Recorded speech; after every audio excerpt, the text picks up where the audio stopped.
Tem texto da Bíblia que não pede pregação. Pede, sabe o quê? Pede uma conversa. E Oséias 8 é assim. Não é aquele capítulo bonito, poético, né, como um salmo. É aquele texto que senta do seu lado e fala assim, aqui, vamos trocar ideia? Vamos conversar um pouquinho? Graça e paz aprofundados, aqui é Luiz Carvalho do canal Aprofundando em Deus. E antes de a gente entrar nesse texto aqui, que vai ser uma prosa séria, deixa eu te pedir uma coisa. Se inscreve aqui no canal, curta esse vídeo, compartilhe com alguém já prepare o seu comentário, já manda já um comentário aí, um comentário, uma gratidão, um glória a Deus.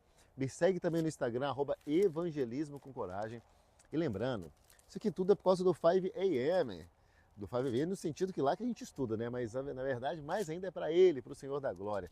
Mas o 5am é uma bênção que foi colocado no coração do Everton Starley pelo Espírito Santo. Porque é o momento onde a gente acorda de manhã, 5 horas da manhã, acorda cedo e uma hora pelo outro a gente lê a Bíblia e lá a gente lê cada dia um capítulo e a gente está estudando Oséias. Olha que benção. E falando em Oséias então, separei alguns trechos de Oséias 8 para a gente conversar, como se a gente estivesse lá em Minas Gerais, no interior, tomando aquela prosa, aquele cafezinho com aquela broa. Bom, vou ler primeiro os versículos de 1 a 3 aqui, para você, logo no começo, que está assim, ó. Coloquem a trombeta em seus lábios, ele vem ameaçador como uma águia sobre o templo do Senhor, porquanto quebraram a minha aliança e se rebelaram contra a minha lei. Israel clama a mim, ó nosso Deus, nós te reconhecemos. Mas Israel rejeitou o que é bom. Um inimigo o perseguirá. Muitas vezes quando a gente lê um trecho como esse, a gente pode não ter a sensação de Deus gritando. Não, mas sabe o que isso passa aqui? Um Deus cansado.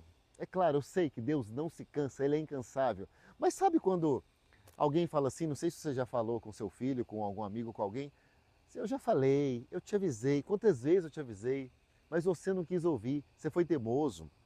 E é o que está acontecendo aqui. O povo, ele fez uma aliança com Deus, só que ele vivia como se Deus fosse só um detalhe. Eles falavam bonito, mas viviam de maneira errada. Eles conheciam a lei, mas tratavam a lei como se fosse uma mera sugestão. E tem uma frase implícita aqui, que eu li, que é muito forte, que diz assim, vocês rejeitaram o que é bom. Isso é um alerta para a nossa vida. Todo conteúdo que eu faço aqui eu procuro trazer para a nossa vida. Consegue perceber? Porque ninguém acorda dizendo assim, ó, hoje eu vou rejeitar o bem, hoje eu vou rejeitar bênçãos. Não, a gente rejeita aos poucos, de maneira inconsciente, sem perceber. Como que a gente faz isso? É um atalho aqui na vida, e todo atalho cobra pedágio. É uma concessão ali, é um pecado aqui, uma falha grave amanhã, uma desculpa elegante. Sabe? E quando a gente persegue, e quando se percebe, o mal já virou rotina e o bem se torna difícil de praticar.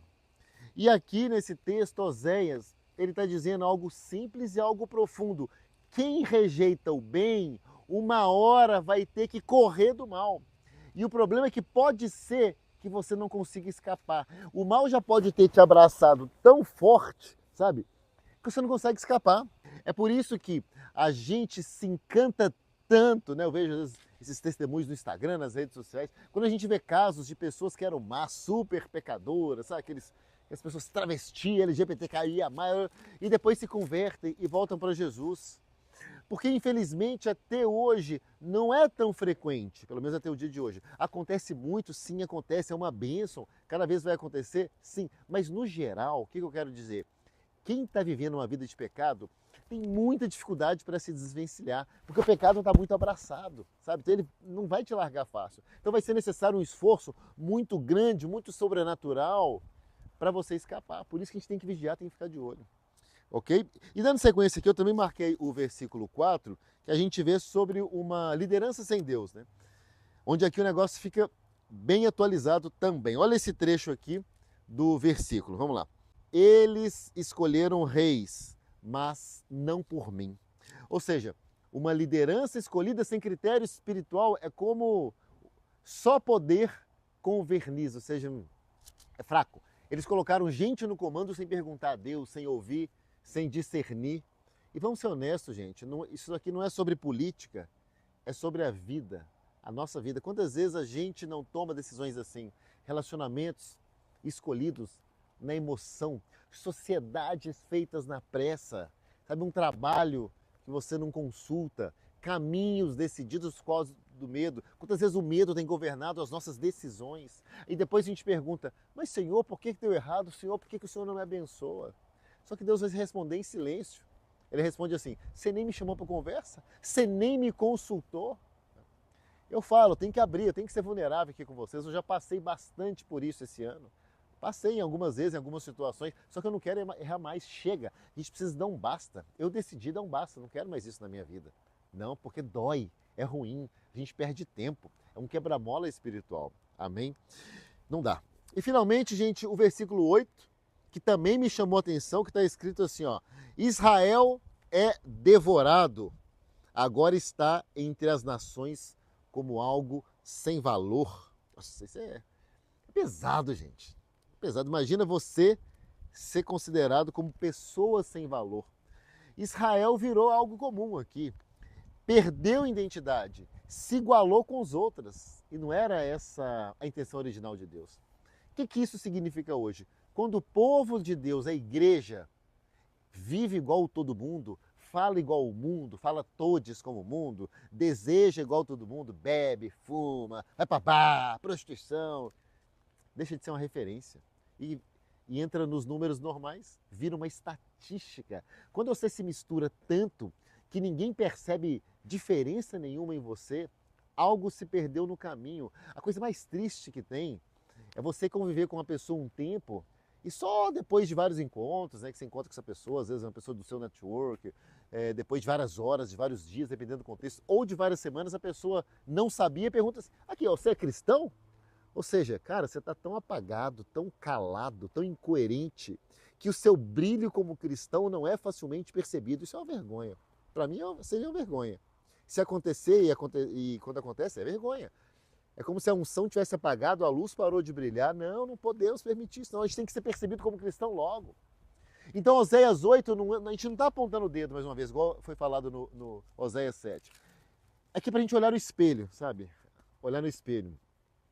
Porque Deus não pergunta assim, você é perfeito? Não, ele pergunta assim, não é questão de ser perfeito. Ele está perguntando o seguinte aqui nesse capítulo. Você ainda me escuta? Você ainda quer me ouvir? Então, se esse texto ele te incomodou um pouquinho, ótimo sinal, precisa incomodar. Isso é sinal de vida, sinal que tem vida e corre sangue nas veias. O problema é quando a palavra de Deus ou uma palavra de exortação, ela se torna indiferente na sua vida. Aí é preocupante, varão. Você escutar um negócio desse aqui e passar indiferente, falar, acelerar na velocidade 2 e nada mudar, é complicado. Deus não desiste fácil. Deus vai sempre confrontar aquela pessoa que Ele ama. E muitas vezes o amor profundo, amar de verdade, não vem em forma de carinho, muitas vezes. Vem em forma de verdade. Quantas vezes eu fui amado por amigos aqui nos Estados Unidos que me falaram a verdade, isso é amor, eu sou grato. Com nossos filhos também. Então, irmão, se inscreva no nosso canal, compartilhe esse vídeo com aquela pessoa que precisa de uma palavra dessa. Nós estamos aqui em Oséias, ó, falta o 9, falta o 10. Depois nós vamos terminar aqui no 14. No próximo capítulo de amanhã, que você não pode perder, véspera de Natal, nós vamos falar sobre o castigo de Israel. Tá imperdível, Oséias 9, sobre esse castigo que Deus vai rejeitar eles. Será? Nós vamos descobrir amanhã. Deus te abençoe. Até o próximo vídeo.